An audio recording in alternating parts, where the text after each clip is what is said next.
दोस्तों, भारत संचार निगम लिमिटेड यानी कि बीएसएनएल कंपनी का नाम तो आप सभी लोगों ने सुना ही होगा, लेकिन आप में से शायद ही कोई ऐसा होगा जो इस समय बीएसएनएल की किसी सर्विस को यूज कर रहा होगा। हम सब जानते हैं कि एयरटेल और जियो जैसे प्लेयर्स के सामने आज बीएसएनएल का क्या हाल है, लेकिन क्या आपको पता है कि एक समय ऐसा भी था जब बीएसएनएल के यूजर्स एयरटेल से भी ज्यादा तेज रफ्तार से ग्रो कर रहे थे और ये इंडियन गवर्नमेंट की सबसे प्रॉफिटेबल कंपनीज में शुमार की जा रही थी। जबकि इस समय की अगर बात करें तो आज इसकी हालत ये है कि प्रॉफिट तो दूर की बात, ये कंपनी अपने एम्प्लॉयज को सैलरी तक नहीं दे पा रही है। दरअसल बीएसएनएल लगातार कई सालों से लॉस में चल रही है, जिसके चलते साल 2006 में इसका जो मार्केट शेयर 31% था, आज वो घटकर सिर्फ 9% के करीब रह गया है। यहाँ तक कि दोस्तों, पिछले साल 2021 में भी इसे 7,441 करोड़ का लॉस हुआ था। तो आज की इस वीडियो में हम जानेंगे कि जो बीएसएनएल एक समय टेलीकॉम इंडस्ट्री के मार्केट लीडर्स में शुमार की जाती थी, आज वो कंपनी बंद होने के कगार पर क्यों खड़ी है। तो चलिए वीडियो को शुरू करते हैं। दोस्तों, बीएसएनएल कंपनी की ये कहानी ब्रिटिश इंडिया के उस दौर से शुरू होती है जब साल 1850 में अंग्रेजों ने कोलकाता से डायमंड हार्बर के बीच भारत की पहली टेलीग्राफ लाइन बिछाई थी। इसके बाद साल 1854 आने तक ये लाइन पूरे भारत में फैला दी गई और इसकी सर्विसेज आम लोगों के लिए शुरू कर दी गई। आपकी जानकारी के लिए बता दें कि इस लाइन के जरिए भारत का पहला टेलीग्राफ मुंबई से पुणे भेजा गया था, जिसे आम भाषा में लोग तार कहते थे। दोस्तों, 1947 में जब भारत आजाद हुआ तो इस टेलीग्राफ डिपार्टमेंट की पूरी जिम्मेदारी डिपार्टमेंट ऑफ टेलीकम्युनिकेशंस यानी डॉट को सौंप दी गई। इसके बाद 1986 में गवर्नमेंट ने दिल्ली और मुंबई जैसे महानगरों के बीच टेलीफोन लाइन बिछाने का काम शुरू कर दिया और इस काम को करने के लिए डॉट की एक सब्सिडरी कंपनी एमटीएनएल की शुरुआत हुई। दोस्तों, यहाँ मैं आपको बता दूं कि एमटीएनएल का काम टेलीफोन लाइन के जरिए महानगरों को जोड़ना था और इसीलिए इसका नाम महानगर टेलीफोन निगम लिमिटेड रखा गया था। इसके बाद दोस्तों 1991 में गवर्नमेंट ने एक और नई कंपनी बीएसएनएल यानी विदेश संचार निगम लिमिटेड को शुरू कर दिया, जिसका काम इंटरनेशनल लाइंस के जरिए इंडिया को दुनिया के दूसरे देशों से जोड़ना था। दोस्तों, यहाँ आपको बता दें कि बीएसएनएल वही कंपनी है जिसे आज हम टाटा कम्युनिकेशन लिमिटेड के नाम से जानते हैं। तो इस तरह 1991 में डॉट के अंदर दो कंपनीज एमटीएनएल और बीएसएनएल नेशनल और इंटरनेशनल लेवल पर काम कर रही थी।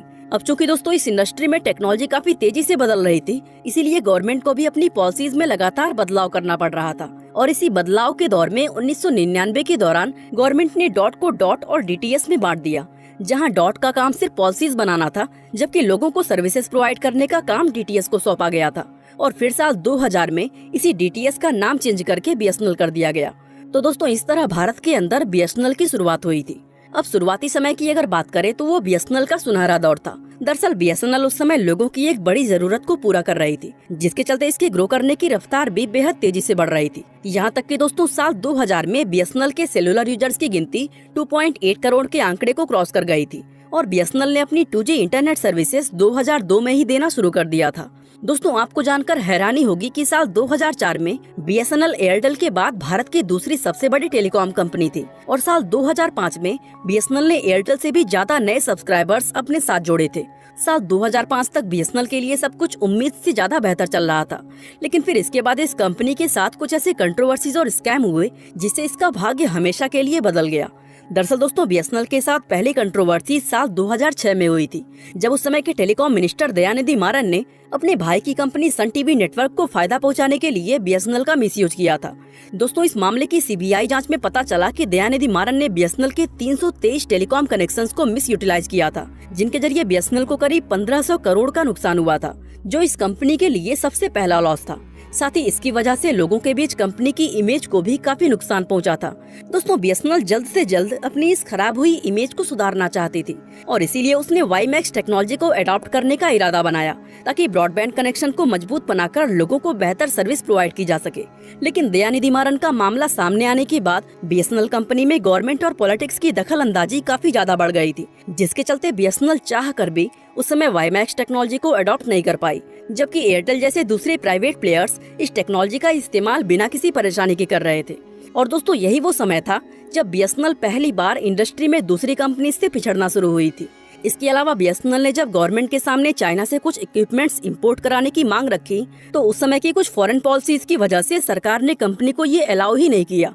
असल में दोस्तों, बीएसएनएल भी दूसरी कंपनीज की तरह चाइना से सस्ते इक्विपमेंट्स मंगवाना चाहती थी, लेकिन पॉलिटिक्स की वजह से वो ये भी नहीं कर पाई। दोस्तों, अभी बीएसएनएल अपनी इन सभी मुसीबतों से जूझ ही रही थी कि तभी साल 2010 में 2G घोटाला सामने आ गया। अब ये 2G घोटाला क्या था, इसके ज्यादा डीप में तो हम नहीं जाएंगे, लेकिन ऊपर ऊपर से बता दें कि ये स्पेक्ट्रम अलोकेशन को लेकर एक स्कैम किया गया था, जिसमें कंपनीज को नीलामी की जगह पहले आओ और पहले पाओ की नीति पर लाइसेंस अलोकेट कर दिए गए थे। दोस्तों, इस पर कैग का कहना था कि इस पॉलिसी की वजह से सरकारी खजाने को लगभग 1,76,000 करोड़ रुपए का नुकसान हुआ था। इस स्कैम की वजह से बीएसएनएल के मार्केट शेयर और स्टॉक प्राइस में रातों रात करीब 5 से 6% की गिरावट देखने को मिली थी। और इन सभी विवादों की वजह से बीएसएनएल जिस टेक्नोलॉजी को साल 2006 में लाना चाहती थी, वो उसे 2013 में अडॉप्ट कर पाई। और इंडस्ट्री में इतना ज्यादा पिछड़ जाने की वजह से कंपनी के लॉसेस साल दर साल बढ़ते चले गए। दोस्तों, बीएसएनएल के लॉसेस पर अगर नजर डालें तो 2016 से 2017 में 4,785 करोड़, 2018 से 2019 में 14,904 करोड़ और 2019 से 2020 में 15,499 करोड़ का नुकसान हुआ था। और दोस्तों, इतना ही नहीं, इन लॉसेस के साथ साथ कंपनी का मार्केट शेयर बेहद तेजी से कम हो रहा था। इन सभी लॉसेस की वजह से बीएसएनएल को कई बार बंद करने की बात भी की गई। और दोस्तों, इस समय की अगर बात करें तो आज इस कंपनी की हालत इतनी ज्यादा खराब हो चुकी है कि ये अपने एम्प्लॉयज को टाइम पर सैलरी तक नहीं दे पाती है। खैर दोस्तों, ये तो हुई बीएसएनएल की अब तक की कहानी कि इसका सफर कैसा रहा। अब हम इस कंपनी के फेल होने के कुछ इंपॉर्टेंट रीजंस को जानते हैं। Reason number 1, they couldn't see the future.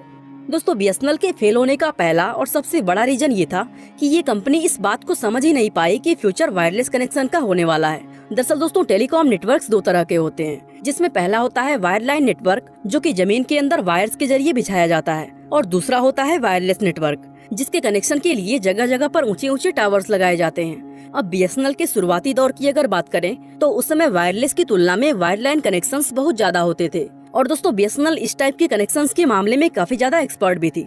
यहाँ तक कि इस फील्ड को ये कंपनी पूरी तरह डोमिनेट कर रही थी। लेकिन जैसे जैसे टेक्नोलॉजी में बदलाव आता गया, वैसे वैसे लोग वायरलेस कनेक्शन पर शिफ्ट होते गए। यही वजह थी कि साल 2002 में बीएसएनएल के वायरलाइन कनेक्शन का नंबर जहां 3.99 करोड़ था, वो 2008 में घटकर 3.89 करोड़ और 2014 में सिर्फ 2.65 करोड़ रह गया था। जबकि वायरलेस कनेक्शंस की अगर बात करें तो ये 2002 के 1.08 करोड़ से बढ़कर 2008 में 28.6 करोड़ और 2014 में 97 करोड़ पर पहुंच गया था। और दोस्तों, इतना ही नहीं, बीएसएनएल के ईयरली प्रॉफिट पर भी अगर नजर डाली जाए तो पता चलता है कि साल 2006 तक इस कंपनी का प्रॉफिट हर साल बढ़ रहा था। लेकिन इसके बाद ये साल दर साल कम होने लगा, क्योंकि 2006 के बाद वायरलाइन कनेक्शंस कम होने लगे। और दोस्तों, इन नंबर्स से साफ पता चल रहा था कि फ्यूचर वायरलेस कनेक्शन का ही होने वाला है। इसीलिए प्राइवेट कंपनीज ने अपना मेन फोकस इसी पर रखा। लेकिन बीएसएनएल इस फ्यूचर को कभी देख ही नहीं पाई। Reason number 2, slow decision making. दोस्तों, बीएसएनएल के फेल होने का एक बड़ा रीजन इस कंपनी का डिसीजन मेकिंग था, जो कि बहुत ही ज्यादा स्लो था। दरअसल गवर्नमेंट से जुड़े होने के कारण बीएसएनएल किसी भी डिसीजन को जल्दी नहीं ले पाती थी, क्योंकि कोई भी डिसीजन लेने के लिए उसे टेलीकॉम मिनिस्ट्री से लेकर होम मिनिस्टर तक कई जगहों से अप्रूवल लेना पड़ता था। वहीं दूसरे प्राइवेट प्लेयर्स मार्केट की सिचुएशन को देखते हुए फटाफट डिसीजन ले रहे थे। दोस्तों, बीएसएनएल भले ही एक सरकारी कंपनी है, लेकिन ये कामयाब सिर्फ तभी हो सकती थी जब ये एक प्राइवेट कंपनी की तरह काम करती। लेकिन गवर्नमेंट के इन्वॉल्व होने की वजह से ये कंपनी चाह कर भी ऐसा नहीं कर पाई। Reason number 3, lack of skilled employees. दोस्तों, बीएसएनएल के फेल होने का तीसरा रीजन ये था कि उनके पास स्किल्ड एम्प्लॉइज नहीं थे। दोस्तों, आपको याद होगा, वीडियो की शुरुआत में हमने आपको बताया था कि साल 1999 में गवर्नमेंट ने डिपार्टमेंट ऑफ टेलीकम्युनिकेशंस यानी डॉट को 2 पार्ट्स डीटीएस और डॉट में डिवाइड कर दिया था, और फिर यहीं से बीएसएनएल का जन्म हुआ था। तो हुआ ये कि साल 2000 में जब बीएसएनएल को शुरू किया गया तो डॉट के बहुत सारे एम्प्लॉयज इस कंपनी में शामिल कर लिए गए। लेकिन यहाँ पर प्रॉब्लम ये हुई कि इनमें काफी सारे एम्प्लॉयज ऐसे भी थे जो नॉन टेक्निकल बैकग्राउंड से ताल्लुक रखते थे। यानी बीएसएनएल में उन्हें टेक्निकल काम तो सौंप दिया गया था, लेकिन उन लोगों का टेक्नोलॉजी से दूर दूर तक कोई लेना देना नहीं था। अब बीएसएनएल का हाल ये था कि उसके अंदर जूनियर से लेकर सीनियर पदों तक ऐसे लोग भरे हुए थे जिन्हें जिस काम के लिए जॉब दी गई थी वो उसको करना ही नहीं जानते थे। इससे प्रॉब्लम ये हुई कि बीएसएनएल में जब कस्टमर्स की कोई शिकायत आती थी तो कंपनी के ये एम्प्लॉयज उस कंप्लेंट को रिजॉल्व ही नहीं कर पाते थे, और इस तरह बीएसएनएल का कस्टमर एक्सपीरियंस लगातार खराब होता चला गया।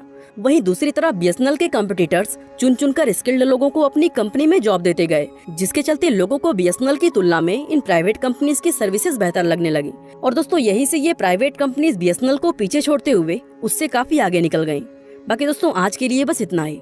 आपका बहुमूल्य समय देने के लिए बहुत बहुत धन्यवाद।